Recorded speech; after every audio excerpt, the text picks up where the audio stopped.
I want to thank all the participants and organizers, the UN. As a country, we are moving forward, we are moving far, and I want to thank the entire team.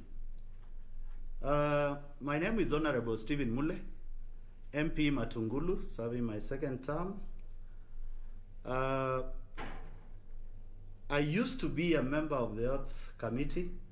I've moved to National Security, Foreign Affairs, and Internal Security, where I can defend the country more. And there we'll be able to deal with also, health is a security issue, if you never know. You're right. I'm the chair of the TB Parliamentary Caucus, Africa, and vice chair globally. And I'm also the co-founder of the Kenya Human Rights Caucus. I realize there are so many members of parliament who have interest in health, but they also have interest in the health care of the people where they represent. I just want to give my brief speech, and then I will leave you on to go and bury my good friend, Mheshimiwa Honorable Kalembe Ndile. So my day today is quite tight. Since independence in 1963, many health financing policies changes have occurred, including the Constitution of Kenya 2010, Public Finance Management Act 2012 to 2012. 2015, we got the County Government Act, and in 2012, Intergovernmental Relationship Act, specifically laws which are dealing with the county government and the national government for smooth transition. Kenya has a mixed health system with a dominant public health sector, blocked by a vibrant private sector, according to the Kenya Household Health Expenditure and Utilization Survey of 2018.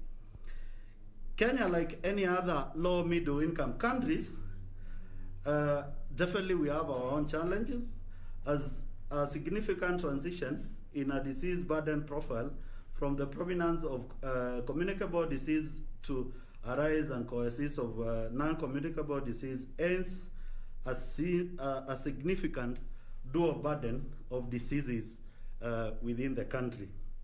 According to the Institution of Africa metrics, communicable diseases like HIV, AIDS, TB leading are the top of the cause of mortality in the country. Historically, a large share of HIV expenditure and health programs in Kenya has been from donors, and as we have just heard from USAID, we have been having very loyal partners, that's PEPFAR, Global Fund, and other donors within the country. Kenya is now a low-income country and is expected to be a middle-income country by 2030. Donors tend to reduce support when countries graduate to the low-income countries or low-income status within their charter. A major hurdle faced by the health system is in Kenya, in most low and middle income countries, is significant low domestic funding. And I think that is the main theme in today's conference, whereby we are looking at the issues of sustaining domestic funding. And I want to approach the Committee of Health and Parliament et al. Because during this year's finance cycle, we were very clear on how to increase the domestic financing for the entire healthcare. But I was very specific on HIV, TB, malaria, and vaccination. And for the first time in my 7 years in Parliament, yesterday we got those 4 sectors 5.6 billion shillings from the national government, specifically to deal with drugs, diagnosis, and treatment. And I know with the county government funding increasing, that should also translate that.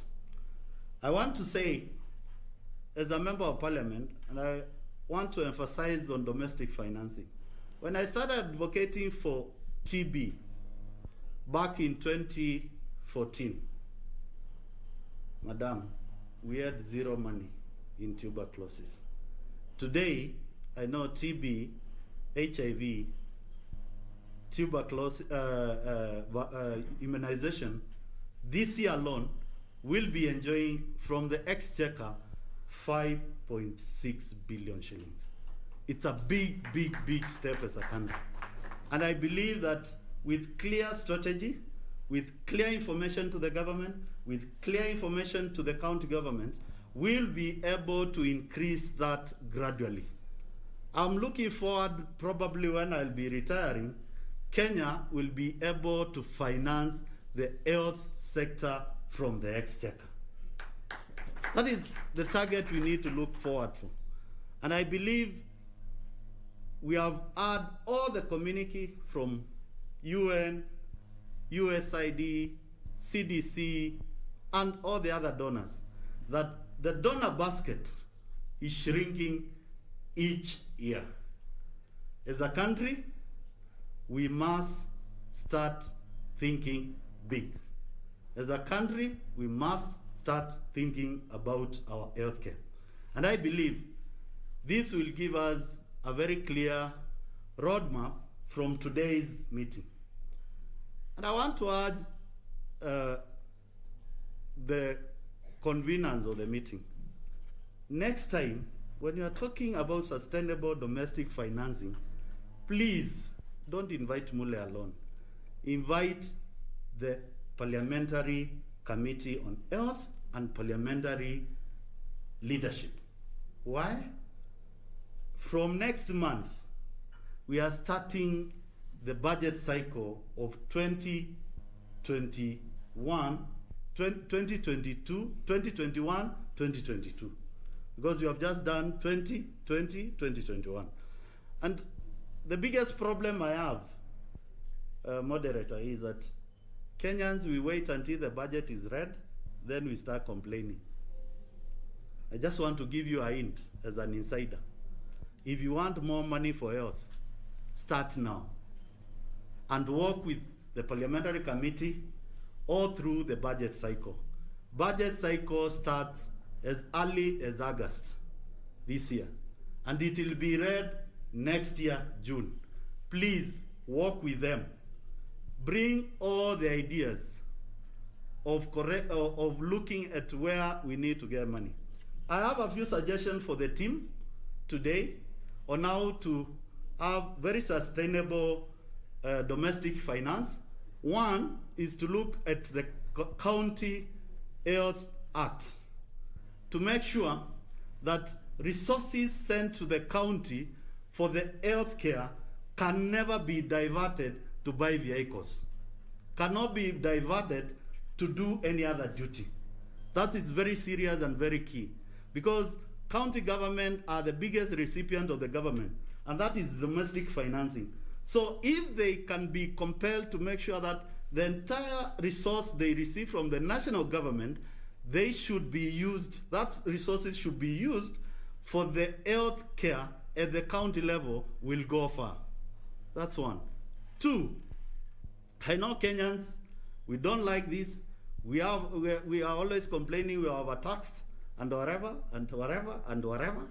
But let's look outside the box on how the health sector can tap into the mobile banking, the internet banking, and look for money from that sector. We know very well in Geneva, quite a number of organizations get a lot of revenue from air ticketing. Nobody complains along the world. Look at the trade in the country. The levels of internet banking, mobile banking, transfer our money, look at a very minimal, and I say minimal. You can imagine if today, every call made in Kenya via Safaricom, Airtel, Telecom, you charge 50 cents. And that 50 cents is channeled to finance health in this country. How much money can we collect? That is domestic financing. Let's think outside the box. Domestic financing does not mean we get money out of the exchequer. We have a robust economy. Let's look at the avenues which will not harm the common man, but can raise money without raising taxes to that common man.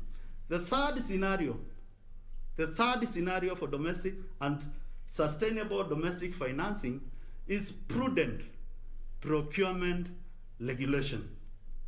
This country, and I'm sorry to say this, I'm a member of parliament, we don't have a very clear, prudent regulation on procurement when it comes to COVID. Today, we are talking of a lot of money going to COVID, but when the Auditor General gives back the reports to Parliament, this and this and this has not been followed. To sustain domestic financing, please, we need to look at country policy regulation on prudent procurement in case of any emergency. And the last but not least, we must target, and I'm very clear on this, we must target the finance bill, whereby it gives a leeway of proper reinforcing of health resources.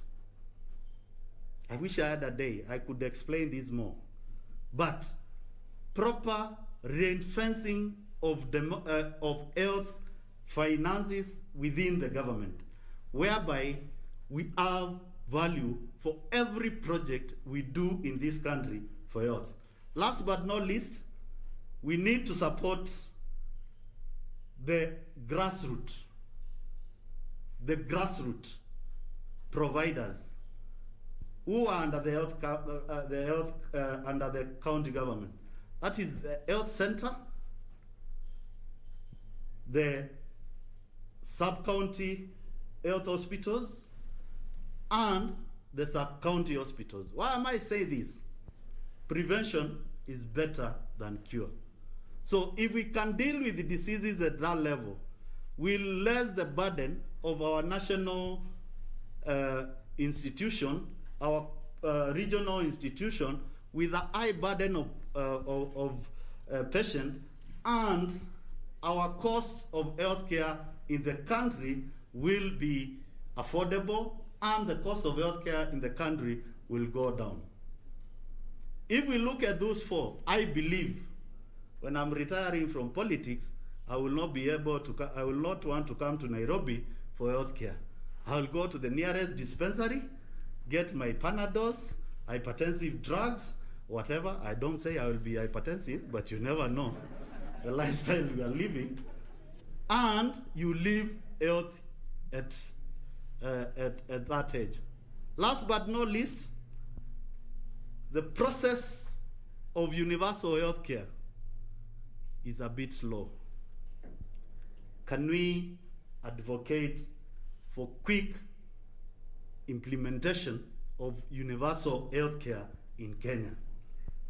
Us as members of parliament will do our part to increase the revenue from the exchequer.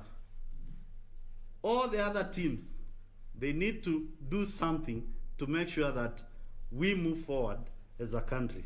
I want to wish you all the best in your deliberation, and I believe next time we'll be having a panel of members of parliament to tell you how healthcare in the constituency level it is. Last but not least, and I want to say this because of the media. Yesterday I was in the constituency to get my second jab of COVID. And I found people queuing. And I felt the pain. Kenyans have come out to protect themselves against COVID. But I'm sorry to tell the government this. Few doses are available at the grassroots. The health center I was in, there were only 150 doses when the queue was for 500 people. I know very well, yesterday, we gave 14 billion shillings to vaccination for this country through the budget. Minister of Health, can you prioritize procurement of vaccines to save Kenyans? And the best way to go, have a direct negotiation with the manufacturers. Let's cut down the cartels. Let's be honest with each other and say we need vaccine for every Kenyan who need it. 14 billion shillings is not small money. It's substantial amount of money to make sure that Kenyans are well vaccinated and we'll have a health nation which we can sustain our financing for HIV and universal health coverage. God bless Kenya. God bless all of you. Thank you. We can sanitize so that you're safe completely. Thank you, sir.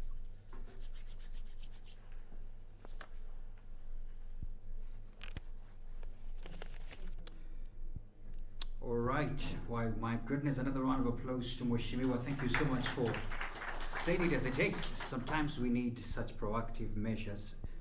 And you know, from what you have said, I think what we have picked at is that it is possible for us to be sustainable within ourselves if we are prudent with the resources that we have. And thank you so much for really emphasizing on that. Of course, telling us that health matters is not just about business, it's also about security. So in the security sector, protect us there as well.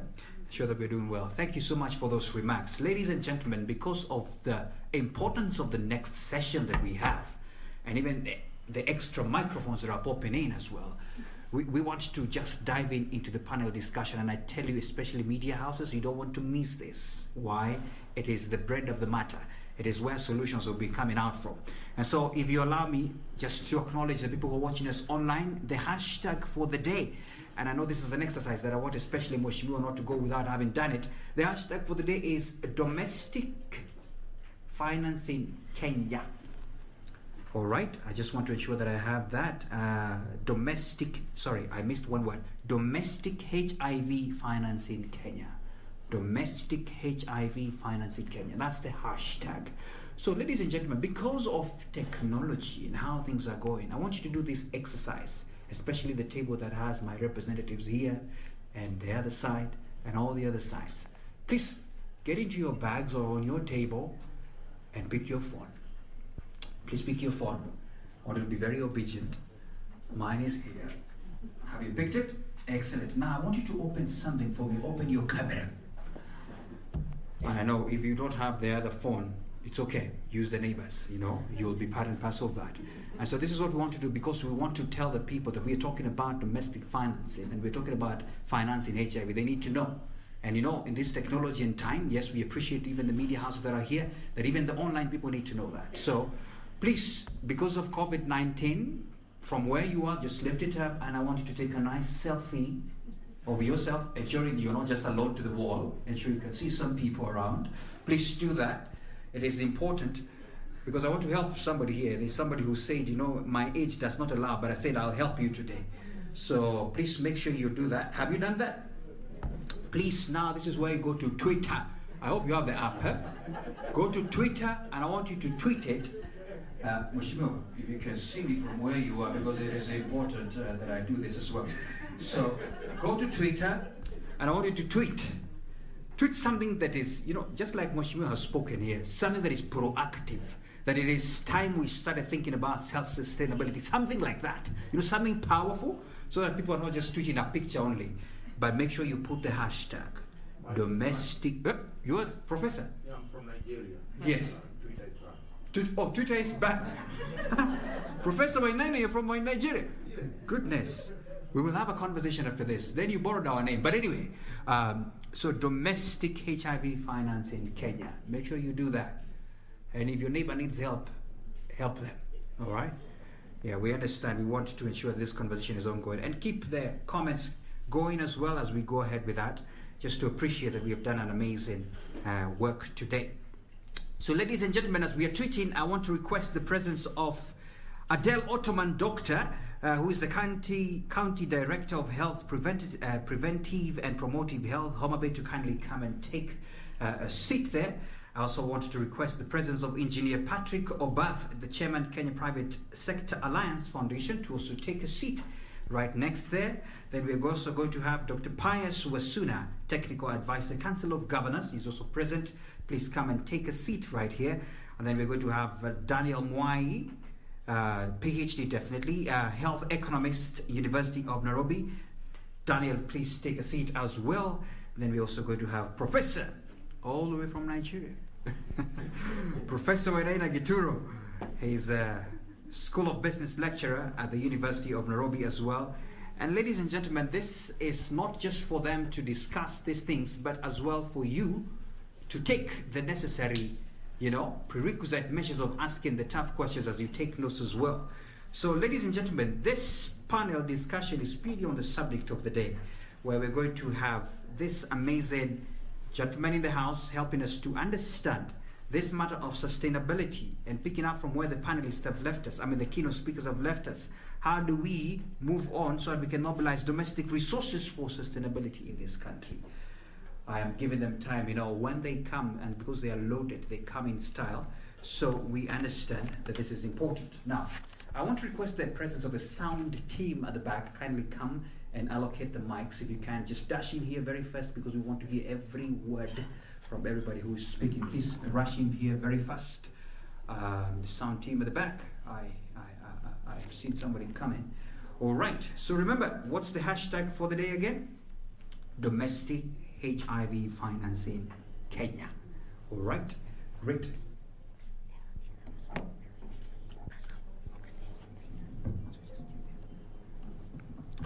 All right. I would just want to ensure that I can see you have a sunny times with you already on the table.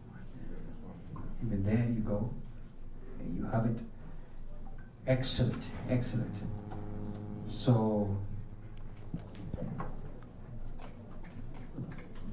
testing 1 2. Check your mic. So can we also have the black microphones on, please? Testing mic 1 2.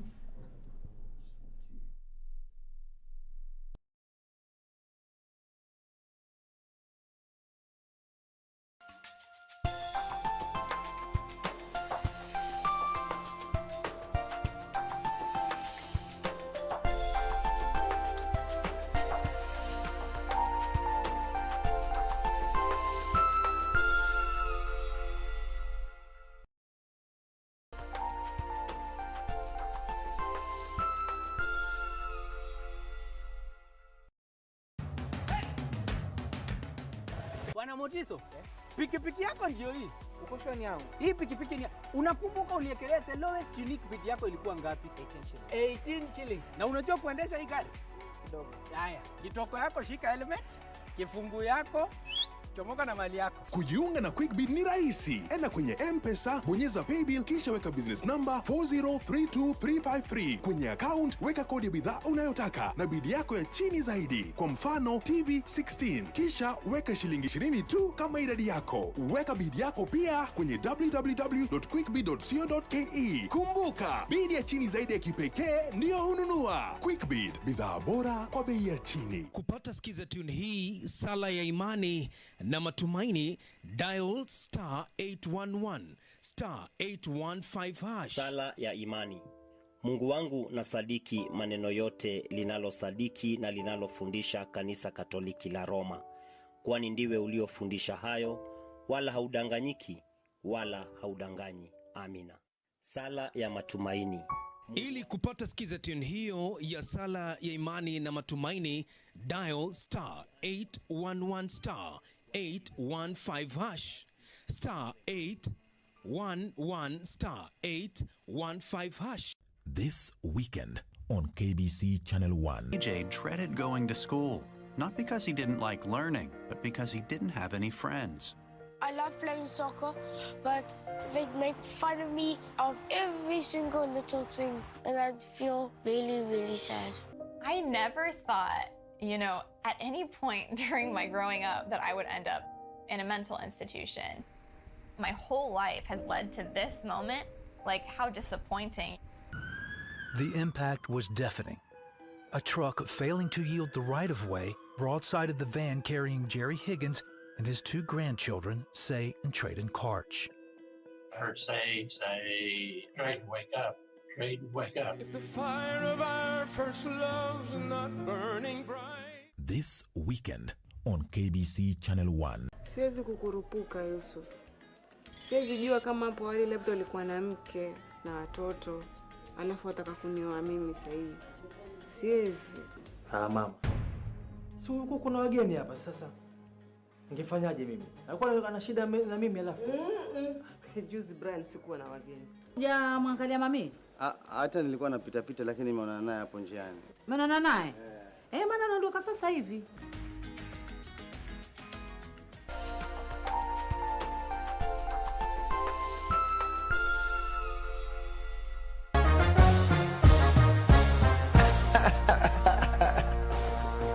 Yeah, she.